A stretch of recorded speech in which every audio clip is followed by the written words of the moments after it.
going to jump into our last message in our series, Man Month. We've been looking at a man named Abraham in the book of Genesis. And looking at Abraham is really considered to be the father of our faith. In fact, when God would announce himself, and after the life of Abraham, he would actually announce himself, I am the God of Abraham, Isaac, and Jacob. So it kind of started with Abraham. Even though he wasn't the first man to live, a new season of time began through Abraham. And something was put into motion through Abraham that was very significant. Today we're going to look at, in this last message, on what it means to end well. To end well. There's something about death that gives us a perspective. This week I was actually talking to a friend of mine who's going through a tough season in his life, and as he was talking about that, I was receiving some text messages about a family in the church that we prayed for today whose mother died. And there's something about death that just kind of puts into perspective, hey, whoa, it's the big picture. The thing I'm going through right now maybe isn't as big a deal as it could be. And then also when you think about your own mortality, it's sobering. Makes you ask some big questions. Funerals are never fun, but at the same time, it's healthy to think that way because our lives can become so busy and we can become so self-absorbed, and then we make decisions in a moment that just really lack the view of the big picture. So we're going to talk about finishing well, but I don't want you to just think about finishing well through the perspective of the end of your whole life. I want you to think about finishing everything well, everything that you do. Genesis chapter 25, starting in verse 1. Quick context. Earlier in Genesis, God made a promise to Abraham. He said, Abraham, I'm going to make your name great. I'm going to bless those who bless you. I'm going to curse those who curse you. A great nation will come out of you.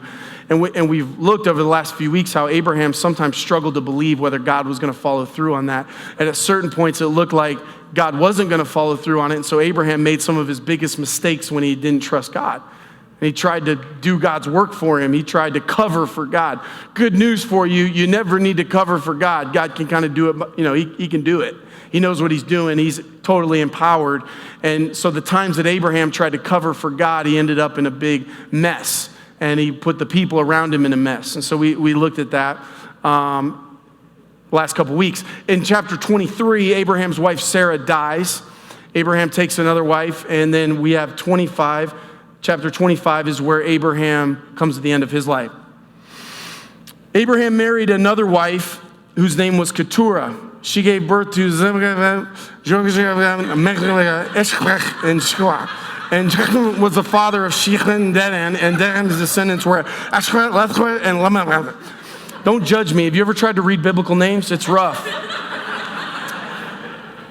They were all descendants of Abraham through Keturah. Abraham gave everything he owned to his son Isaac, but before he died, he gave gifts to the sons of his concubines and sent them off to a land to the east away from Isaac. Verse 7, Abraham lived for 175 years, and he died at a ripe old age. That's true.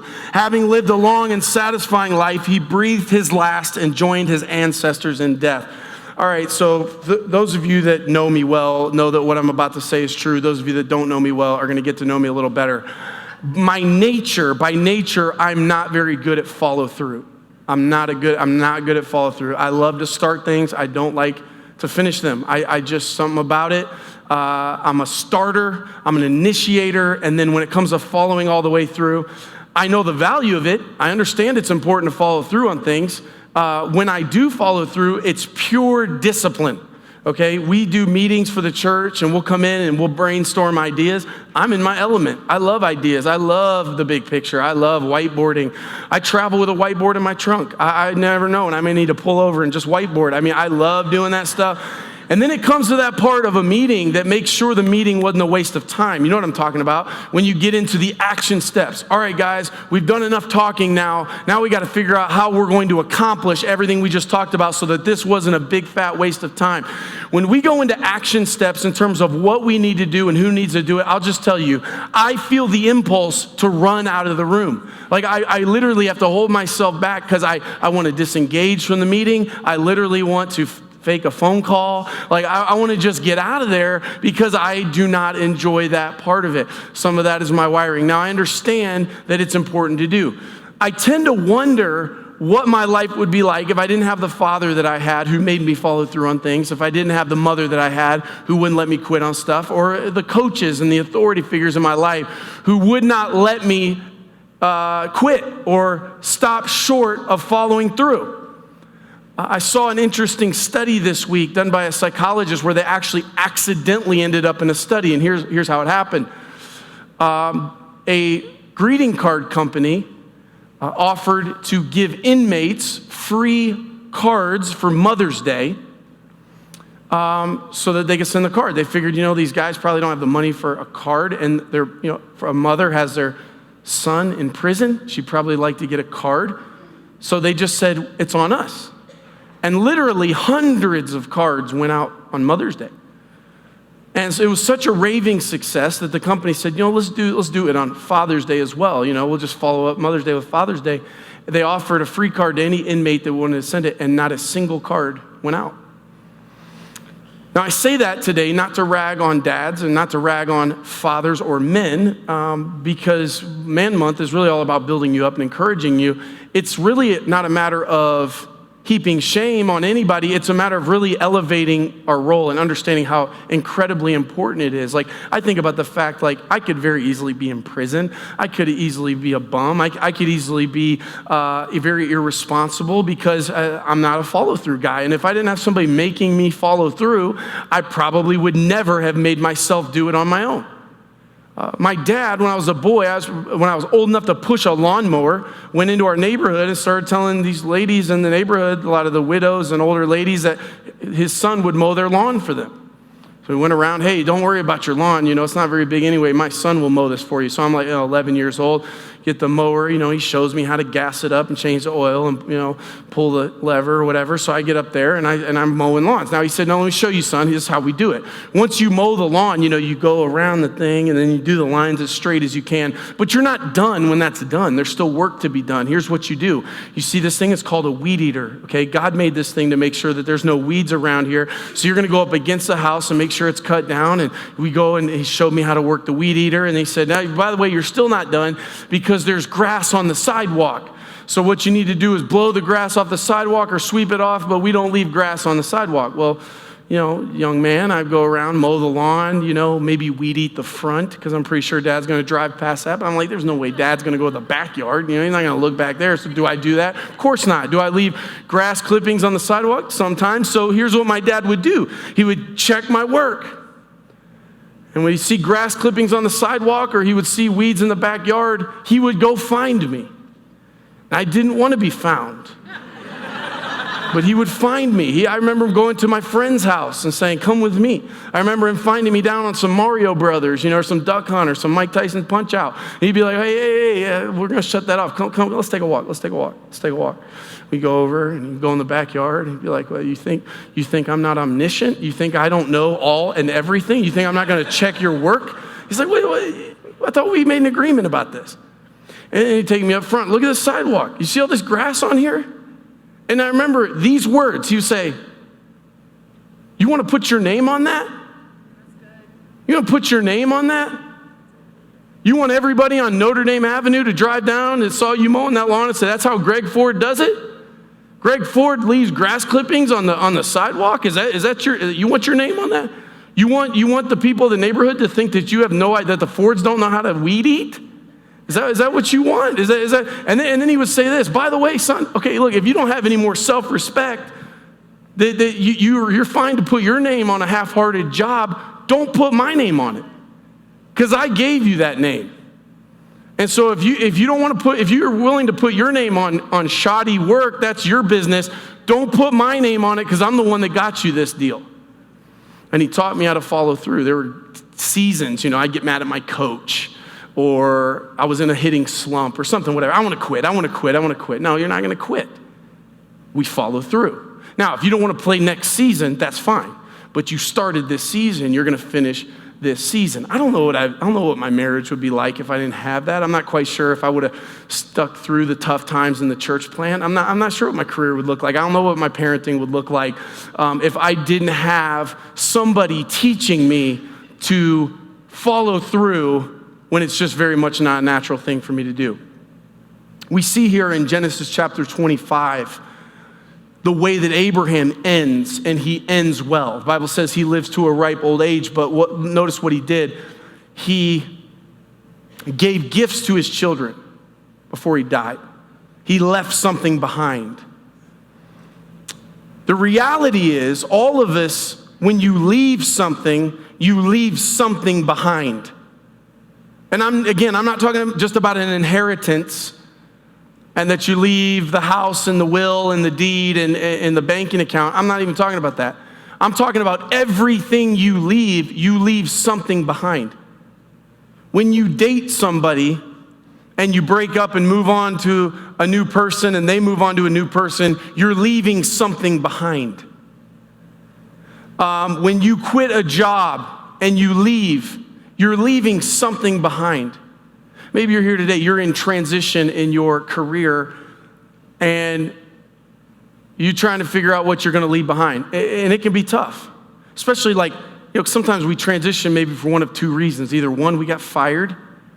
When you get fired, you kind of do want to leave some stuff behind. You just don't want to, what I'm saying? I'm going to leave something behind. You guys want to fire me? I'll leave something behind. Or to just drop in and go, that's fine. You guys don't want me. You don't need me. You just do it on your own. Is that what you want to leave behind? Or we get promoted to a new thing, right? So I got a better opportunity. I'm going to a better situation. I'm moving up in the world. And so now this little kind of situation I used to be in doesn't seem near as important as it used to be anymore. So I'm not motivated anymore. So we don't follow through, and we don't end well, and we don't finish. Everything you leave, you're leaving something behind. You're leaving a deposit. Now, I want you to ask yourself these two questions. The first one is, what are you leaving behind at the place you're leaving behind? Don't think end of the deal yet. Think like what's right now, what's next, what's in your face. So I'm going to use this Bible for an example. 66 books in the Bible, okay? The last book of the Bible is Revelation, right? We'll call Revelation your deathbed. We'll call it the end of your life. This is your final season. Okay, when we talk about ending well, I'm not just talking about the last chapter of the last book. I'm not just talking about Revelation 22 saying have a good one. I'm talking about the fact that some of you are, you're in, Esther 5. End Esther 5 well. Don't just wait to Revelation 22. End Esther 5. Like, you're in Esther chapter 5. End that chapter well, Some of you are, you're in Isaiah chapter 11. What does it take for you to end Isaiah 11 well, the season that's right in front of you? What are you leaving behind to the places that you're leaving behind? Second one is, what are you leaving behind to the people that you're leaving behind? I encourage you to end every season, every opportunity, every time you move on, that you end well, that you leave something behind. I'm into sports and stuff, but I try to not do sports analogies all the time. I don't know if you've noticed. I think of them all the time. So ladies, you can thank me later. All right, thank me later. Not now. Don't do it now. But later, you can thank me that I don't do sports analogies all the time, because I know I see the eyes roll and everything. So I try to stay as neutral as I can. But it's Man Month, so I'm going to go into a sports analogy. Okay. All right. So we're going to take a sport. We'll call it football. Okay. So football is you want to win the game. That's why you play. You want to win. And winning a football game is a very simple way to figure it out. One team has more points than the other team. With the team with the most points, they win the game. And then if you win enough games, you go to the playoffs. And if you go all the way, then you win the final game, you win the Super Bowl. So the whole point of it is to win a game. How do you win a game? Okay, this is the question. How do you win a game? So here's how you win a game. There's about 160 plays in an NFL football game between offense, defense, field goals, kickoff, all the special teams. There's about 160 plays, which means on every snap, there's 11 players on each team, which means in order to win one game, you got to have about 1,760 wins. 1,760 wins. 11 people need to fight and win. They want to try to win every play. It's literally broken down that far. Because think about this. You could have a play, 10 guys do their job, one guy doesn't follow through, one guy doesn't finish well, one guy doesn't play all the way through the whistle, one guy doesn't play his fundamentals, one guy doesn't do his job. And what happens? That cornerback gets beat for a touchdown, we all lose. It's 11 guys playing 160 plays, competing and doing their best and doing their job and following through, which is why if you go to a practice, you don't just show up on game day and go, okay, we're gonna win 1,760 times. It's in practice where the coach goes, we're gonna do a 10-yard sprint and I want you to run 11 yards, not 9 yards. Finish the drill, finish the drill, finish the drill. You go to practices at any level, you'll hear coaches saying something to the effect of, finish the drill. Run all the way through. Don't stop at 9 yards if we're going 10, go to 11. Take this thing all the way in the end zone. Play through the whistle. Because they understand if you don't finish well and you don't follow through, we're going to lose some of these 1,760 and we're going to end up with a big loss. So I want to change the way you think about finishing well. It's not just laying on your deathbed with no regrets at a ripe old age. What it is it's finishing everything God's given you to do. Every relationship, every business opportunity, every deal, everything you've been put in charge of, the things you have leadership over. It's in your marriage, it's with your kids, it's in the conversation, it's in the argument that you have, it's in the conflict, it's in everything that God has put in front of you that you finish strong. You do it right and you finish well. One of the things about men is that men, we tend to be competitive. And the thing about competition is competition by nature, you're comparing yourself to other people. That's the nature of it. You want to win. That's one of the reasons why, I read a book a couple years ago called Why Men Hate Going to Church. And I'm going to summarize this. This isn't a quote, but part of the book basically said one of the reasons men don't like church is because men are competitive. And churches, some churches are just one big fat kumbaya. It's just like, oh, isn't everything great? Oh, let's just hug each other. And men are like, oh, I want to kill something. I want to win. And then church is like, win? Oh, win? No, you don't win. It's like, then men are like, what do I do? They don't see a place for that. And like I said earlier, God put that testosterone in you for a reason. He wants to use it. But here's the thing about being competitive is you spend your whole life comparing. The problem with that is for men, whatever level you get to, there's always somebody better. There's always somebody better than you. They're faster than you. They're bigger than you. They're smarter than you. They're doing more in their job than you are. They're making more money. They're ascending through the company faster. They have more favor. They have a better title.